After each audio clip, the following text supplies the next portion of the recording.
roads, even if you did all the beautiful railways from here to Zambia, wherever it is you want to take them, if your own people are at war with each other, you have done nothing. In fact, for me, that's a fact.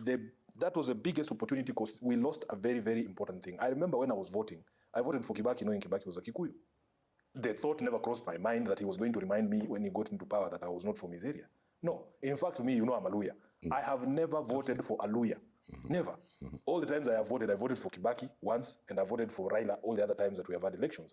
Why is it that the people who were singing Kibaki's name, when he came from the airport, when he had come from the UK, who do you think were those young people who were singing alongside his vehicle? It was me.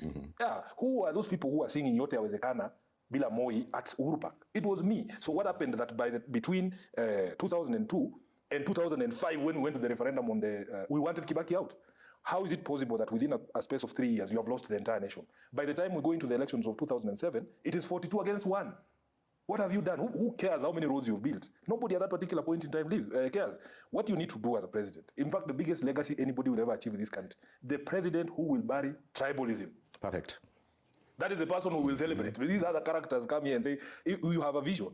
And you yourself said, maybe these young people, like Uhuru and Ruto then, who got into power in 2012, maybe would push the country forward. But then you get Uhuru and Ruto, they take the vision that Kibaki had. And this vision was developed during the coalition government and even the initial government. The reason why we were seeing movement and optimism, if you look at the cabinet that Kibaki had, for instance, Kenyans could see like a picture of the nation. Yes, and it was based on competence, not regions. Good. We are saying, even if, they tell us now that the presidents for Kenya will only come from 2 tribes in eternity, from the Kalenjin and from the Kikuyu, we can accept, like me, I can accept and say yes. But what then becomes the responsibility of those 2 tribes? The responsibility of those 2 tribes, we have accepted you will be the ones to produce presidents forever, but get us the best of you. You can't just get any Kikuyu, no. Not just any Kalenjin. Get somebody who's competent to do the job. So the criticism I have around Kibaki is that, yes, we have this vision. Then we lose the vision because you have lost the people. The country must work, the government must work for the people. If the people are not feeling good about themselves, about their country, about their status, about their welfare, nobody is going to bother about the roads that you've built. So the economic policy was on track because of the sort of people that he got. We go into the elections in 2012 and we get people who then elevate private commercial interest above the interest of the nation. So you yourself have identified, the plan was already there for Lapset. Why did Lapset collapse? There was a plan to dualize the road from Malaba to Mombasa, because it does make sense. It's common sense. And then do a railway the same way. From the SGR was supposed to go all the way from Mombasa to Malaba, so that then Uganda and the others could sign up and say, yes, it's going to ease doing business within the region. Then somebody decides that, first of all, we are not going to utilize the plans that were there initially. We're going to get a new contractor, because now private interests have come in. You change the Vision 2030 to be your Vision 2010, that within the next 10 years, I must have made X amount of money.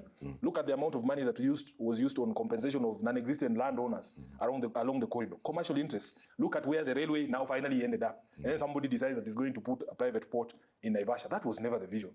That's why I'm saying we need to get to a place where we realize that for as long as we have these bad manners in politics, that I elevate myself into office so that I can benefit myself and my friends and cronies financially, we are never going to move as a nation. Basically, I think we are talking about the same thing. Yes. That power, because really we are discussing this issue of what ASCOD means. Yes. Power is organized, competent knowledge. And the competence is not a preserve of one community. And that our country is retrogressing, basically because those that have been in leadership base their competence on tribe other than really ability to perform. Yeah. We have a system that does not work for us right now.